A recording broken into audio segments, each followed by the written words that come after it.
कुछ इस तरह उस फकीर ने जिंदगी की मिसाल दी, कुछ इस तरह उस फकीर ने जिंदगी की मिसाल दी, मुट्ठी में धूल ली और हवा में उछाल दी। हेलो फ्रेंड्स, मैं हूं विक्रम सिंह और आप देख रहे हैं मेरा यूट्यूब चैनल जिसका नाम है VSLD एजुकेशन अड्डा। और जैसा कि दोस्तों हमारा मुग़ल सीरीज़ चल रहा है और उसमें हम लोगों ने मुग़ल कालीन ऐतिहासिक इमारतें में बाबर, हुमायूं, अकबर स्थापत्य कला को अच्छे से कवर कर लिया है। और अब हम लोग जहांगीर स्थापत्य कला को पढ़ रहे हैं जिसमें काफ़ी इमारतें जहांगीर स्थापत्य कला की हम लोगों ने कवर कर ली हैं। ठीक है, चलिए जैसे कि मैं बता देता हूँ कौन कौन सी इमारत हम लोगों ने कवर कर ली हैं जहांगीर स्थापत्य कला में, जो हमने अध्ययन किया अभी तक इमारतों का। देखिए, जहांगीर स्थापत्य कला पार्ट 7 के 3 के ए में हम लोगों ने अकबर के मकबरे के बारे में जाना, मरियम टॉम के मकबरे के बारे में जाना, अनारकली के मकबरे के बारे में जाना और अब्दुल रहीम खान खाना के मकबरे के बारे में जाना। उसके बाद में जहांगीर स्थापत्य कला के पार्ट 7 के 3 के बी में हम लोगों ने एतमाद-दौला के मकबरे के बारे में जाना था, जहांगीर के मकबरे के बारे में जाना था और नूरजहां के मकबरे के बारे में जानकारियों को हासिल किया था। जहांगीर स्थापत्य कला के मेरे सभी पार्ट देखना चाहते हैं तो मेरी प्लेलिस्ट से भी जाकर देख सकते हैं। ठीक है, चलिए हम लोग शुरू करते हैं। अब मुग़ल कालीन ऐतिहासिक इमारतों में हमारा जहांगीर स्थापत्य कला की जो कुछ शेष इमारतें रह गई हैं वो भी आज हम लोग कंप्लीट कर लेते हैं। पार्ट 7 के 3 का सी हम लोग आज अध्ययन करेंगे इसका जहांगीर स्थापत्य कला में, जिसमें जो शेष इमारतें हैं आज हम उनको अच्छे से पढ़ेंगे। ठीक है, तो चलिए हम लोग बात करते हैं। जैसे आज हम लोग शालीमार बाग का अध्ययन करेंगे, न्याय की जंजीर जहांगीर ने जो आगरा के किले में लगवाई थी उसका अध्ययन करेंगे, आसफ खां का मकबरा, जालंधर की सराय जो नूरजहां सराय को भी देखेंगे और दिलकुशन गार्डन को भी, या बाग का भी हम अध्ययन आज अच्छे से करेंगे। तो चलिए हम लोग शुरू कर देते हैं। तो अब आ जाते हैं हम लोग शालीमार बाग पर। ठीक है, शालीमार बाग कहाँ पर है? ये शालीमार बाग जो है यह कश्मीर में, जम्मू कश्मीर में है। ठीक है, श्रीनगर में है, डल झील के आसपास है ये शालीमार बाग। और ये शालीमार बाग जो है ये 12.4 हेक्टेयर क्षेत्रफल में फैला हुआ है। ठीक है, शालीमार बाग जो है। ठीक है, शालीमार बाग का जो निर्माण कराया गया था वो 1619 में जहांगीर के द्वारा यह शालीमार बाग बनवाया गया था। ठीक है, किसके लिए? अपनी प्रिय पत्नी जो इनकी 12वीं पत्नी के रूप में थी, नूरजहां। ठीक है, इनके आराम फरमाने के लिए इस बाग का निर्माण कराया गया था। कश्मीर जो था वो थोड़ा सा ठंडा इलाका हुआ करता था, इसलिए वहाँ पर अपनी प्रिय पत्नी के लिए जहांगीर ने शालीमार बाग का निर्माण कराया था। शालीमार बाग का जो प्रयोग कर सकते थे या उपयोग कर सकते थे वो शाही परिवार की महिलाएं और खुद सम्राट इसका प्रयोग कर सकते थे। बाकी को किसी को भी इजाज़त नहीं थी शालीमार बाग में एंट्री करने की। ठीक है, शालीमार बाग के बारे में और जानते हैं। शालीमार का अर्थ होता है तो प्रेम का वास। क्या बोलते हैं? शालीमार का अर्थ प्रेम का वास। ठीक है, देखिए शालीमार बाग जो है इसमें अनेक प्रकार के हरे भरे सुंदर फूल फल ये आदि लगे हुए थे, पेड़ पौधे, बाग बगीचे, फुब्बारे, जलाशय आदि इसमें बनवाए गए थे जहांगीर के द्वारा। ठीक है, चलिए और बात कर लेते हैं। शालीमार बाग का जो डिज़ाइन तैयार किया था वो जहांगीर के द्वारा तैयार किया गया था और इसी ने इसका निर्माण कराया था। ठीक है, जहांगीर ने शालीमार बाग के लिए एक कथन भी कहा था। ठीक है, चलिए वो भी देख लेते हैं क्या कथन था कि पृथ्वी पर यदि कहीं स्वर्ग है तो वो यही है, यही है, यही है। यह कथन किस लिए कहा था? जहांगीर ने जब शालीमार बाग का निर्माण कंप्लीट हो गया था तो उसकी सौंदर्यता को देखकर जहांगीर बहुत ही मोहित हो उठे थे, इसलिए उन्होंने इस कथन को कहा था। ठीक है, चलिए और बात कर लेते हैं। देखिए शालीमार बाग को अन्य नाम से भी जाना जाता है। ठीक है, जैसे फैज़ बख्श के नाम से भी जाना जाता है शालीमार बाग को, चार मीनार का बाग या बगीचा भी शालीमार बाग को कहा जाता है और फराह बख्श के नाम से भी शालीमार बाग को जाना जाता है। ठीक है, प्रेजेंट में अगर हम बात करें तो यहाँ विदेशी पर्यटक और लोकल पर्यटक जो हैं वो घूमने के लिए आते हैं। ठीक है, एक पर्यटक स्थल के रूप में जाना जाता है शालीमार बाग। एक शालीमार बाग लाहौर में भी स्थित है। ठीक है, कहाँ पर है? लाहौर पाकिस्तान में भी स्थित है एक शालीमार बाग, जिसका निर्माण शाहजहां के द्वारा करवाया गया था। ठीक है, इसको याद रखिएगा। और इस शालीमार बाग का जो निर्माण कराया गया था वो कश्मीर के ही शालीमार बाग से प्रेरणा लेकर इस बाग का निर्माण कराया गया था, लाहौर के शालीमार बाग का निर्माण। ठीक है, लाहौर के शालीमार बाग को 1981 में यूनेस्को के द्वारा विश्व धरोहर सूची में शामिल किया गया है। ठीक है, और लाहौर के किले को भी 1981 में विश्व धरोहर सूची में शामिल किया गया है। ठीक है, तो ये था हमारा शालीमार बाग। चलिए अब आ जाते हैं हम लोग न्याय की जंजीर को पढ़ेंगे। ठीक है, कि उन्होंने कैसे निर्माण कराया। तो आगरा के किले में ही है, हम जानते हैं न्याय की जंजीर। ठीक है। आगरा के किले के अंदर ही एक बुर्जशाही पत्थर था, ठीक है, उसके खंबे पर यमुना के पास में यह जंजीर का निर्माण कराया गया था, यह जंजीर लगवाई गई थी। बाद में इस बुर्जशाही एक इमारत का निर्माण शाहजहां के द्वारा भी करवाया गया था, ठीक है, आगरा के किले के अंदर। वो भी जानेंगे जब शाहजहां का स्थापत्य कला आएगा, उसमें हम अच्छे से पढ़ेंगे, ठीक है। तो चलिए बात कर लेते हैं। तो इसी लाल किले के अंदर या आगरा के किले के अंदर बुर्जशाही पत्थर था, उसके खंबे पर यमुना के पास में ये न्याय की जंजीर लगी हुई थी, ठीक है, जिसे न्याय की जंजीर या सोने की जंजीर भी हम लोग कहते हैं, ठीक है। इस जंजीर का निर्माण जहांगीर ने कैसे करवाया था तो उसको भी समझ लेते हैं। जब जहांगीर 1605 में जब गद्दी पर बैठा अकबर की मृत्यु के बाद में, तो गद्दी पर बैठते ही उसने 12 घोषणाएं करवाई थी, जिसे आईने जहांगीरी भी कहा जाता है। ठीक है। आइन का मतलब होता है रूल्स रेगुलेशन, एक तरीके से संविधान। उसने 12 घोषणाएं करवाई थी क्योंकि वह काफ़ी शराब पीता था, ठीक है, और हरम में डाला रहता था, तो अपनी छवि को सुधारने के लिए उसने न्याय की जंजीर लगवाई थी। इसका निर्माण उसने 1605 में ही शुरू करवा दिया था, न्याय की जंजीर का, ठीक है। तो देखिए उसने 12 घोषणाएं जो करवाई थी, उसमें शराब, जुआ, नशीले पदार्थों को उसने क्या कर दिया था, उन पर रोक लगवा दी थी। हालांकि वह खुद शराब पीता था और शराब पीकर ही धुत रहता था एक तरीके से, लेकिन बाद में उसने अपनी आदतों को सुधारा भी था। जब नूरजहां से उसकी शादी हो जाती है, कई हद तक उसने अपनी आदतों को सुधार भी लिया था, ठीक है। न्याय की जंजीर का जो निर्माण कराया था, वो न्याय व्यवस्था को अच्छा करने के लिए, कि उसके शासनकाल में वाहवाही हो उसकी, उसके मन में विचार थे कि मेरे दरबार में कोई भी व्यक्ति हो, उसको न्याय अच्छे से दिया जाए, ठीक है, कोई बेईमानी ना हो। इस तरीके से उसने काफ़ी घोषणाएं भी करवाई थी 12, ठीक है। न्याय की जंजीर जो है, इसकी जो जानकारी हमको मिलती है कि जहांगीर ने न्याय की जंजीर लगवाई थी, वो वाक़यत ए जहांगीरी से मिलती है, ठीक है, कि हाँ जहांगीर ने न्याय की जंजीर भी लगवाई थी, ठीक है। तो जहांगीर ने न्याय की जंजीर जो लगवाई थी, ये न्याय व्यवस्था को अच्छा करने के लिए, ठीक है, कि सबको न्याय मिल सके, ठीक है। आपातकालीन स्थिति में अगर किसी को ज़रूरत है बहुत ज़्यादा न्याय की और किसी कोई फरियाद करना चाहता है जहांगीर से, सम्राट से, तो वो इस जंजीर को खींचकर अपनी फरियाद को कर सकता था, ठीक है। तो उसने ये दरबारियों के लिए, अपने सैनिकों के लिए, व अधिकारियों के लिए भी इसको लगाए रखा था, और आम जनता के लिए भी इस जंजीर का प्रयोग कोई भी व्यक्ति कर सकता था, ठीक है। इस जंजीर को खींचकर कोई भी न्याय प्राप्त कर सकता था, ठीक है, और स्वयं सम्राट उसकी फरियाद भी सुनते थे कि क्या परेशानी है आपको बता सकते हैं, और हम पूरा कोशिश करेंगे आपको न्याय दिलाने की। तो ये सारी प्रक्रिया थी जहांगीर के शासनकाल में। चलिए और बात कर लेते हैं। न्याय की जंजीर, जिसे सोने की जंजीर भी कहा जाता है, जो न्याय की जंजीर थी, ये पूरी की पूरी सोने की बनी हुई थी, ठीक है। इस जंजीर को जंजीर ए अदली के नाम से भी जाना जाता है, इसको याद रखिएगा, ठीक है।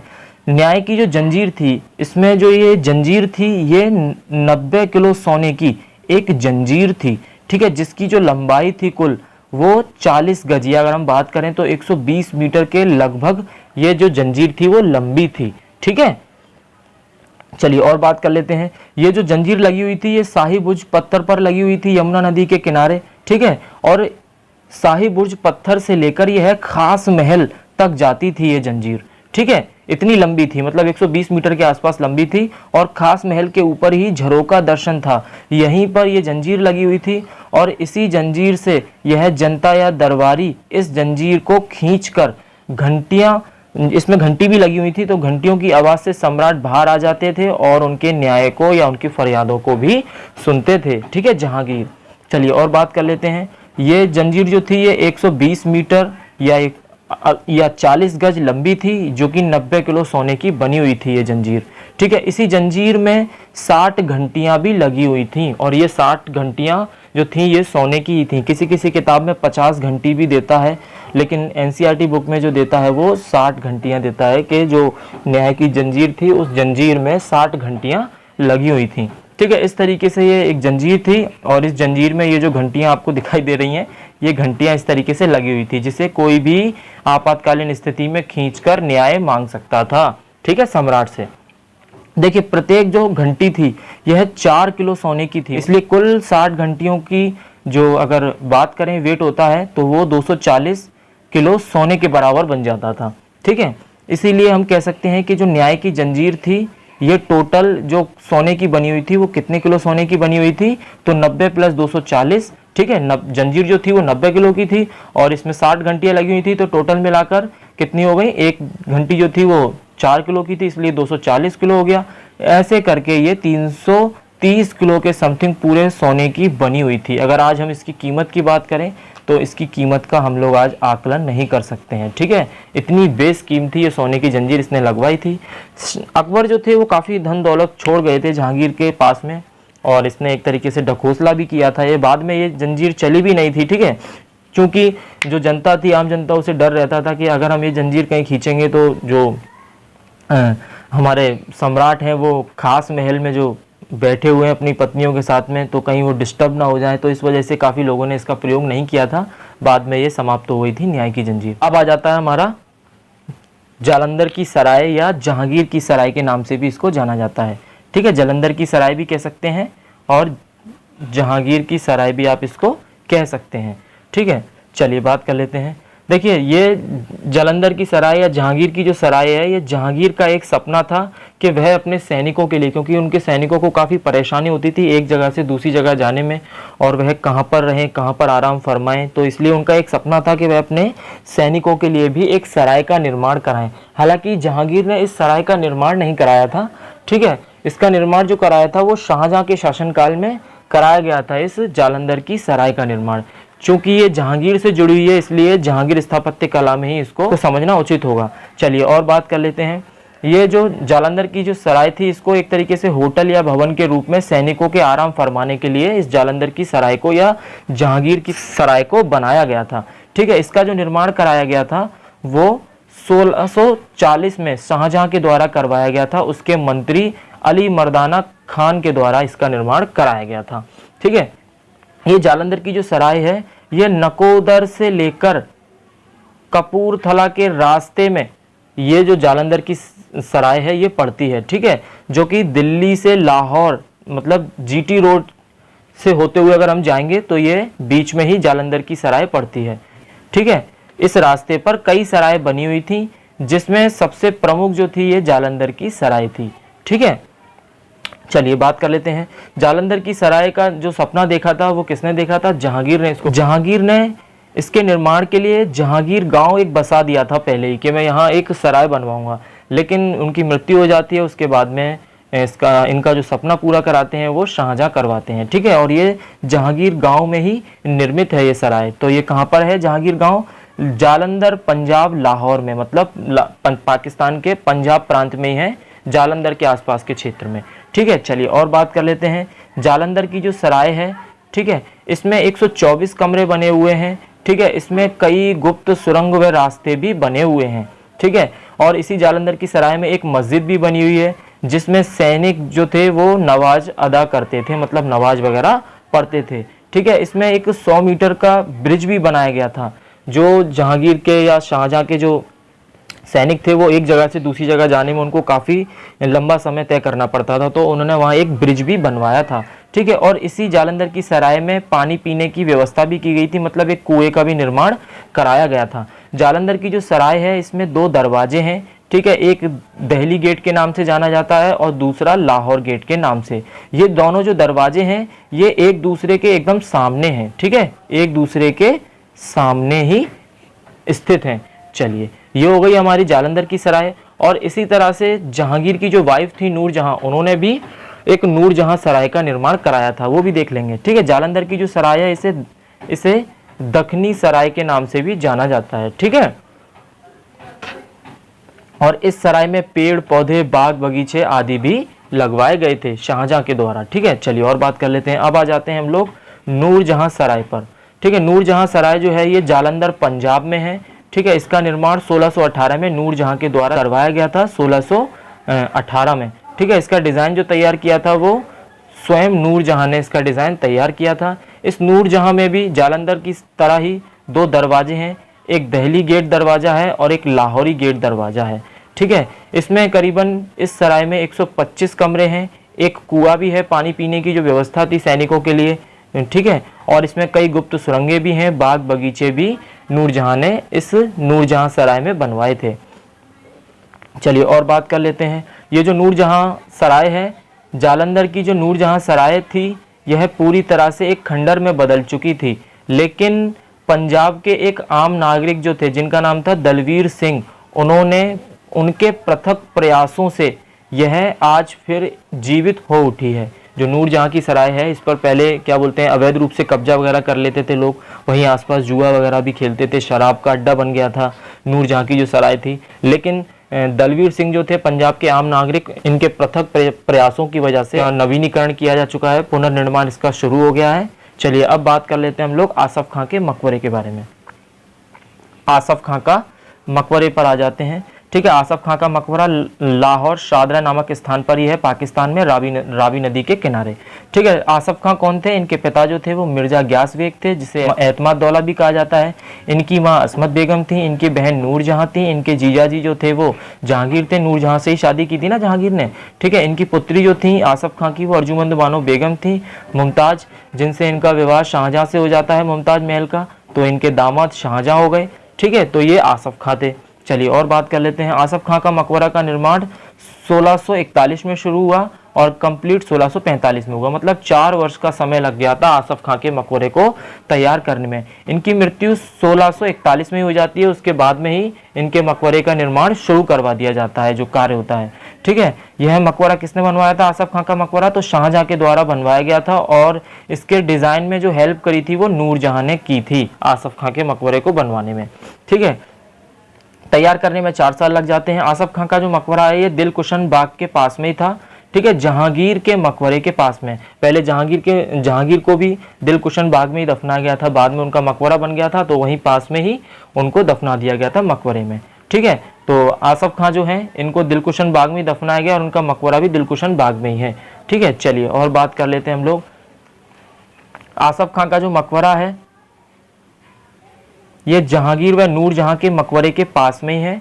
ठीक है, आसफ खां के मकबरे के निर्माण में जो खर्चा आया था वो 30 लाख रुपए का खर्चा आया था। 30 लाख रुपए का, हाँ 30 लाख रुपए का खर्चा आया था। ठीक है, क्यों आया था? क्योंकि इसमें पित्रा शैली का प्रयोग किया गया था। पत्थरों में हीरे जवाहरात, जो कीमती बेशकीमती हीरे जवाहरात थे, उनको जड़ा गया था।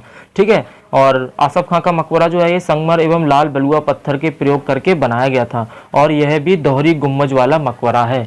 पहला दोहरी गुम्बज वाला मकबरा कौन सा है? हुमायूं का मकबरा, उसके बाद में ये भी है। ठीक है, और बात करें तो हम लोग मुमताज महल का भी मकबरा जो है वो दोहरी गुम्बज वाला मकबरा है। ठीक है, चलिए और बात कर लेते हैं। देखिए रणजीत सिंह की बात करता हूं मैं, जो कि एक सिख राजा थे। ठीक है, आसफ खां और नूरजहां के मकबरे से बेशकीमती चीजें निकलवा कर इन्होंने अमृतसर के मंदिर में, अमृतसर का जो मंदिर था उसमें लगवाई थी। ठीक है, और नूरजहां के मकबरे में जस्सा सिंह ने भी और आलू वालिया सिंह ने भी काफ़ी चीज़ें निकलवा कर अमृतसर में लगवाई थी, है ना, जैसा कि मैंने बताया था पहले। चलिए और बात कर लेते हैं। जहांगीर के शासनकाल में जो आसफ खां थे इनको वकील एवं सर्वोच्च अधिकारी बनाया गया था नूरजहां की मदद से। ठीक है, चलिए उसके बाद में जब शाहजहां गद्दी पर बैठ जाते हैं तो इनको 1636 में खाने खाना की उपाधि दी जाती है। उसके बाद में फिर लाहौर का राज्यपाल भी इनको नियुक्त किया जाता है और बाद में तो इनको भैया वजीर और प्रधानमंत्री बना दिया जाता है। तो ये थे हमारा आसफ खां का मकबरा। अब आ जाता है दिलकुशन बाग, इसको भी देख लेते हैं, दिलकुशन बाग को भी। ठीक है, देखिए दिलकुशन बाग जो है ये लाहौर पाकिस्तान में ही है, शादरा नामक स्थान पर। इसका निर्माण 1617 में जहांगीर के द्वारा करवाया गया था। क्यों करवाया गया था पता है? अपनी प्रिय पुत्री निसार बेगम, जो कि इनकी सबसे बड़ी बेटी थी, उनके आराम फरमाने के लिए इस दिलकुशन बाग का निर्माण कराया गया था। ठीक है, इसी दिलकुशन बाग के पास में ही आपको पता होगा 1627 में पहले जहांगीर को दफनाया गया था। बाद में जब इनका मकबरा बनकर तैयार हो गया था तो इनको इनके मकबरे में दफना दिया गया था। यहीं दिलकुशन बाग में इनके साले साहब आसफ खां का भी मकबरा है। ठीक है, और यहीं पास में ही नूरजहां, जो इनकी सौतेली माँ थी, किनकी? निसार बेगम की, इनको भी यहीं दफनाया गया था। ठीक है, किनको? नूरजहां को। चलिए और बात कर ले। दिलकुशन जो एक शब्द है, इसका जो अर्थ है वो है दिल का विस्तार करने वाला बाग इसे कहा जाता है। देखिए कुछ इतिहासकारों की हम लोग बात करें, कुछ इतिहासकार कहते हैं जो दिलकुशन बाग है, इस बाग का निर्माण हुमायूं या अकबर के द्वारा कराया गया है। हालांकि कुछ इतिहासकार ये भी कहते हैं कि यहाँ हुमायूं इस जगह पर कभी आया नहीं। ठीक है, बट इसने किसी और के द्वारा ये हम बाग बनवाया था। ठीक है, और अकबर की बात करें तो अकबर के बारे में इतिहासकार कहते हैं कि यह लाहौर के किले के पास में है, तो हो सकता है इस बाग का आधारशिला जो थी वो अकबर ने पहले ही रख दी थी। दिलकुशन बाग की। लेकिन अगर रियलिटी की बात करें तो दिलकुशन बाग का जो निर्माण कराया था वो जहांगीर के द्वारा 1617 में अपनी प्रिय बेटी निसार बेगम के लिए करवाया गया था, जो कि सबसे बड़ी बेटी थी। ठीक है, तो ये था हमारा जहांगीर स्थापत्य कला। आज हमारा पूरा कंप्लीट हो जाता है। अब हम लोग शाहजहां स्थापत्य कला पर चलेंगे। ठीक है, उसके बाद में हम लोगों को रीजनिंग के टॉपिक्स को भी देखना है, बायोलॉजी भी देखनी है, साइंस को भी पढ़ना है अच्छे से, और मध्यकालीन भारत के हम लोग गुलाम वंश, तुगलक वंश, इन सभी वंशों को भी साथ ही साथ पढ़ते चलेंगे। और दोस्तों, मेरा चैनल आपको अगर अच्छा लगे तो प्लीज़ मेरे चैनल को लाइक कीजिए, सब्सक्राइब कीजिए और बेल आइकन को दबा दीजिएगा, जिससे कि मैं कोई भी वीडियो डालूँ तो उसकी नोटिफिकेशन आप तक ज़रूर पहुँचे। धन्यवाद दोस्तों।